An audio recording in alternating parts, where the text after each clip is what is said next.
Your money is being murdered, slowly, legally, and with your full, enthusiastic, tax-paying consent. Now, you didn't lose your savings in a crash. You didn't even get robbed at gunpoint. Nobody hacked your account. They just printed more and more money. And they smiled about it, and they called it economic policy. New economic policy. Here is a sentence that's going to bother you for the rest of your week. The system doesn't just fail to protect your purchasing power, it's actively designed to destroy it. And if you're wondering why I'm holding an avocado, watch on until the end. Now, it's not as a side effect, it's not as collateral damage that they intentionally destroy your money. It's a feature of the very system we are all beholden to. You know that feeling when you look around at your bank balance and it hasn't changed, but somehow everything costs way more? That creeping paranoid suspicion that someone is quietly pickpocketing you while you're asleep? Well, you're not paranoid.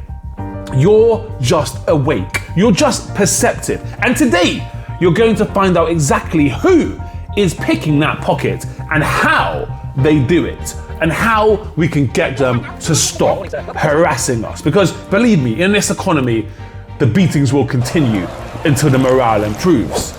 Now, before you think this is just another internet person ranting into a camera, I mean, fair, but let me give you a little bit of context. You're being bludgeoned, you're being spoken to by someone who spent years working aside and inside the city of London, that beautiful square mile that many people hate. The place where money goes to be laundered into legitimacy and then turned into a penthouse or a yacht. Yes, someone who interned at investment banks, who has been in financial markets for 25 years, who sat in the rooms where these decisions ripple from and watched what happens to ordinary people's money when those decisions finally land. I mean, I know how the machine works. I know how Machiavellian it is. I know how it's going to take everything from you. So today, I'm going to show you the instruction manual. So stick around, because here's what you're going to know by the end of this video. 1, why governments need your money to be worth less. 2, the quiet mechanism they use to do it and why it's always invisible.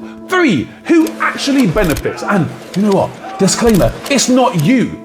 And 4, the global chain reaction that's accelerating it right now as I speak. And finally, number 5, and you're really going to want to stick around for this one, especially with the avocado info, the exact moves that protect you, that most people never ever make. But first, a quick story. So let me take a swig of the old water. Bombardment on the way. In 1971, a man named Richard Nixon walked up to a microphone and told the world something that changed every single wallet, every single savings account, and every retirement plan on the planet. And most people weren't even watching it. He said, the dollar will no longer be backed by gold.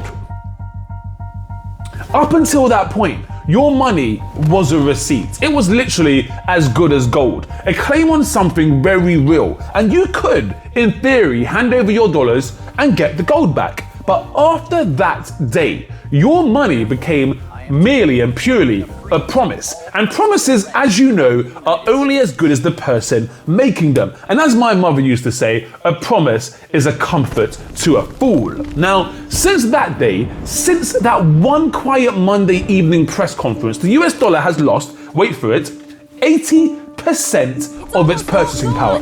Let me check my notes, that can't be right. Yes, it is right, 80% of its purchasing power. Now, that's not actually an accident. That's actually not bad luck. That is the intentional plan. So here's a question for you. What if there was a 5-step playbook? I mean, a specific, documented, repeatable process that governments and central banks use every single time to quietly take the value of your money without ever touching your wallet? What would you call that? I'd call it skullduggery, but no, I'd call it the poverty protocol.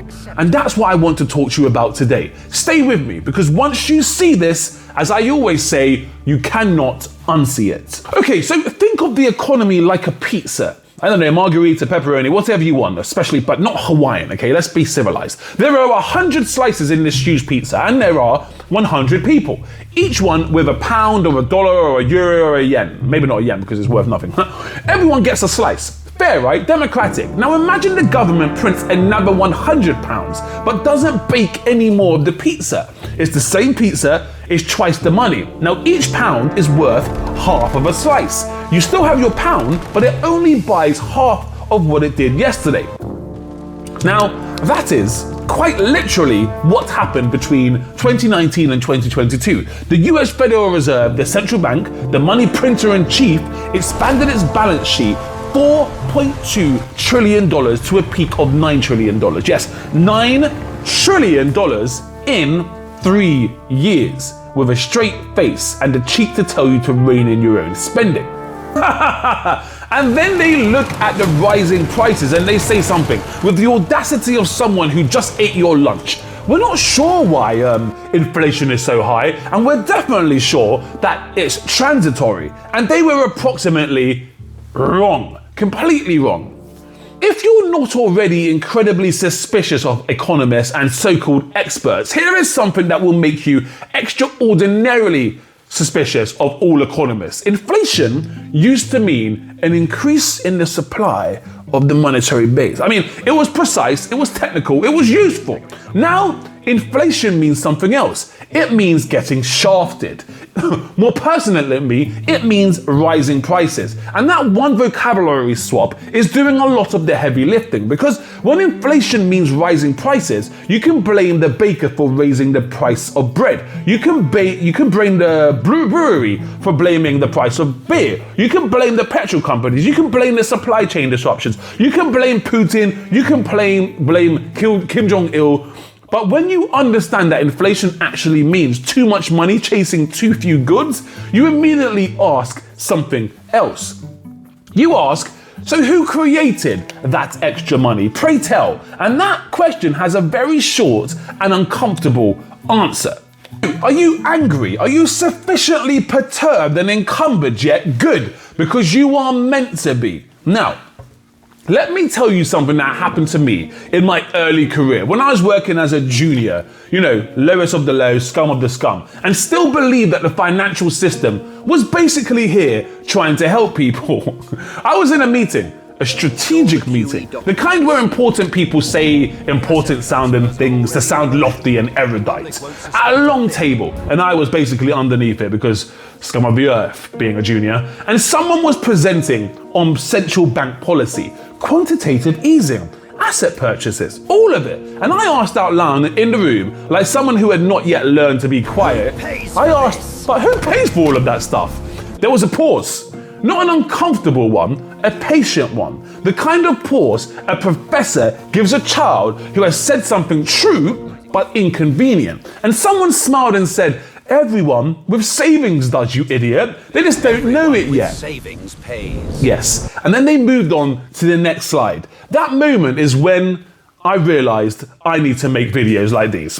Because that answer was said so calmly, so casually, like it was fine, that it became the thing I couldn't unhear. You're the one paying for this, you specifically, with the purchasing power that is silently drained from every single pound, every single dollar that you save and don't invest to keep up. So here's where it gets genuinely world historically strange. In the past year alone, and I want you to really absorb this number, central banks globally made 168 interest rate cuts. 168 of them. Think about what that actually means. When central banks cut interest rates, borrowing does one thing. It gets cheaper. And when borrowing gets cheaper, more and more money gets created. And when more and more money gets created, you must know what the pizza analogy by now means. In 2025, the US dollar index, which is essentially the strength of the United States dollar, it measures the dollar strength against a basket of currencies. It fell roughly by 9%. the worst 6 months drop in 5 decades. And we all know by now that gold responded. It crossed $4,000 an ounce. Bitcoin hit $125,000 an ounce. Now, whether you believe in gold and Bitcoin, or you think they're the shiny rocks and magic internet numbers, what those price movements tell you is this: the smartest money in the world is running away from paper currencies as fast as they can. When you see those numbers and you think, I missed out, what you're actually feeling is the poverty protocol, working exactly as it was designed. So governments need your money by design to be weaker, not because they're incompetent. I mean, let's admit they are, but also because weak money is how you manage debt at a scale that cannot be otherwise managed. I mean, the Congressional Budget Office is supposed to be non-partisan, not a conspiracy website. It projects that the new legislation working through Congress would add $3.4 trillion more to the United States debt by 2024. 3.4 trillion. And that money has to come from somewhere, boys and girls. And the somewhere is always, quietly, relentlessly, approximately you and me and us. But look, I'm going to be entirely honest with you because apparently that's a niche personality trait in financial content.